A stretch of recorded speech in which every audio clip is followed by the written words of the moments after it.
Yesu ashimwe bene data, ndabasuje mu izina rya Yesu.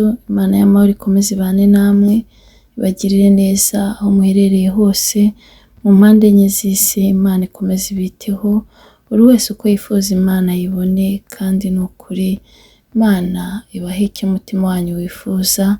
Tugeze mu mwanya mwiza wo kuba imbere y'Imana, tugiye gutangira dusenga. Data wa twese uri mu ijuru, turagushimiye, turaguhimbaje, tugushimiye neza n'urukundo dukunda, dushimye ko abanye natwe ukaturinda. Mana wagize neza, icyubahiro ni icyawe. Tugeze mu mwanya mwiza wo kuba imbere yawe, duciye bugufi kugira ngo tweze tuboneze rwose. Kimara kutubabarira, tukwaye karibu n'ikaze, ngwino ubane natwe Mwami Imana, utuyobore muri byose, kubera ko ngewe ntabwo namenya icyo navuga, nta nubwo ndi intyoza, ariko ndi kumwe nawe byose birashoboka. Nyemera rero nkubere mikoro wivugire icyo ushaka ku bwoko bwawe, byo mbisenze nizeye mu izina rya Yesu, amen. Tugiye gukomeza turirimba indirimbo ya 16 mu ndirimbo zo gushimisha Imana. Aba Yesu bishimira izina rye ryiza, ribamara imibabaro, rikabatinyura. Umutima ukomeretse niryo riwukiza, ushonje rirawuhaza, riruhururushye. Niryo ngabo yanjye nziza, ihora inkingira. N'urutare nubakaho, n'inzu yanjye itagwa. Uri umutambyi nemera, n'umwami untegeka, n'umwungeri ugendagira, n'inshuti nizera. Ni wowe bugingo bwanjye, kandi kuri wowe niho nsiganirwa Yesu, kandi uri n'inzira. Nuko ndasaba wemere ishimwe ngushima, nubwo nabasha kuvuga ibigukwiriye. Yesu ubwo nzakwirebera, ukuri mu ijuru,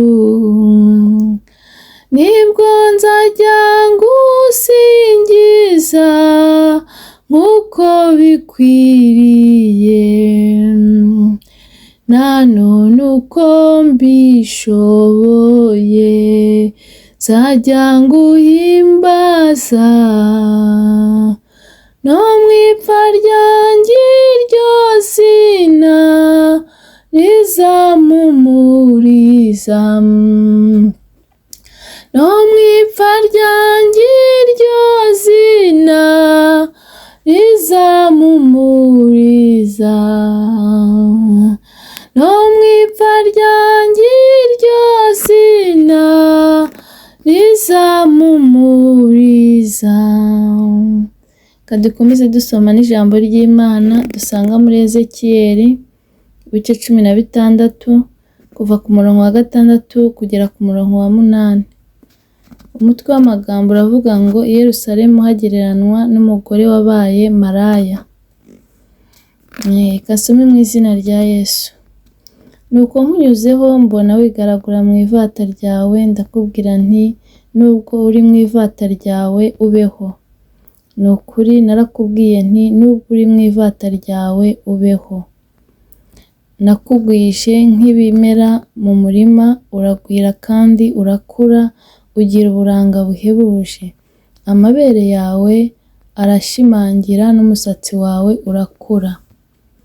Ariko wari waratawe ari ntacyo wambaye, nuko nkunyuzeho ndakwitegereza mbona ugeze igihe cyo kubengukwa, maze ngutwikiriza umwitero wanjye, nambika ubwambure bwawe, ndetse narakurahiye nsezerana nawe, maze ubu wanjye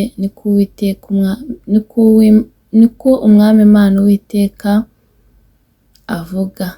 Niko umwami Uwiteka avuga. Iryo ni ijambo ry'Imana. Uyu mugoroba nifuje ko tuganira iri jambo dusanga muri Ezekiyeli.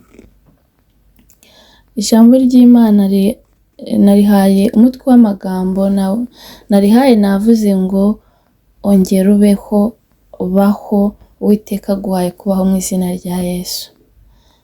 Uwiteka iri jambo niryo abwiye umuntu wese unkurikiye aya masaha ngo baho. Uwiteka arongeye aguhaye ubuzima, Uwiteka arongeye akugarutseho. Ni ukuri wari ugeze ahantu ubona nta cyizere cy'ubuzima, wari ugeze ahantu ubona nta byiringiro, wari ugeze ahantu ubona mbega nta cyizere cyo kubaho, ariko Uwiteka arakubwiye uyu mugoroba ngo baho. Uwiteka arongeye aguhaye ubuzima, Uwiteka arongeye aguhinduriye amateka, Uwiteka arongeye akugarutseho. Abantu bagiye bakubwira ngo ntacyo uzimarira, abantu bagiye bakubwira ngo byaragucanze, abantu bagiye bakubwira ngo ntacyo uzageraho, ariko Uwiteka warakubwiye ngo baho.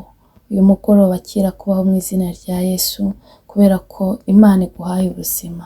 Uwiteka akugarutseho rero, ngo yagutambutseho, ngo wari waratawe.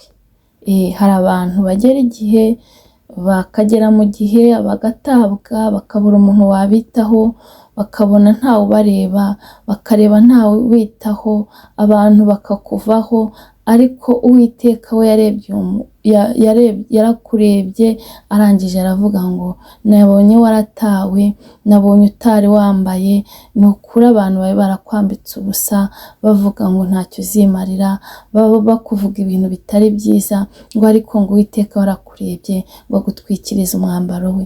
Ni ukuri Uwiteka aje gutwikira, Uwiteka aje gukuraho ibyo bikugose, Uwiteka aje gukuraho ubwo burwayi bwawe, Uwiteka aje gukuraho icyo kigeragezo wari umazemo iminsi cy'igihe kirekire.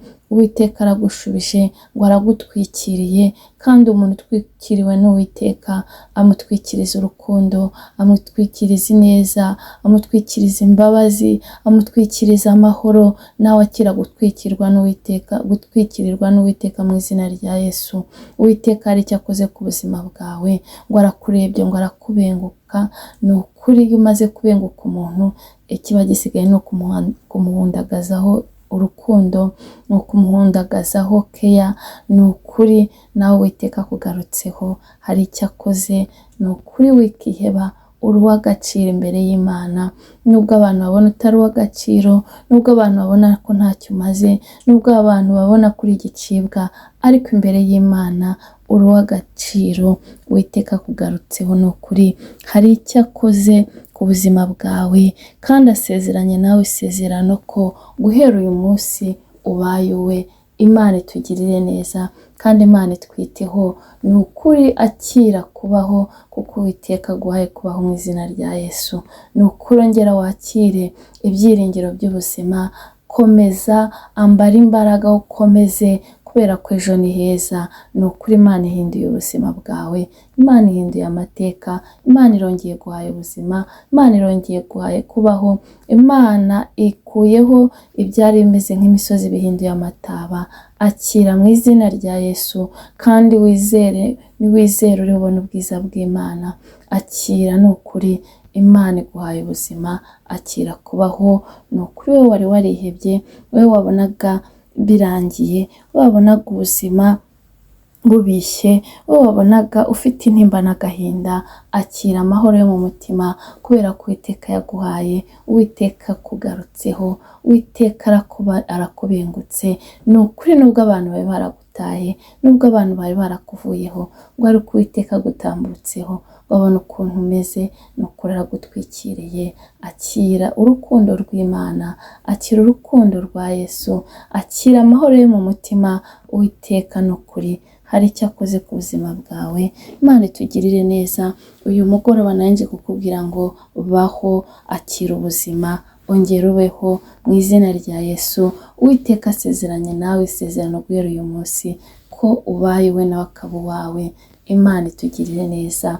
Ni ukuri hari uwari ucitse intege, hari uwumvaga nta cyerekezo cy'ubuzima, hari uwumvaga ubuzima butaryoshye, ariko akira imbaraga, akira kubaho, akira ubuzima kubera ko Imana ibuguhaye.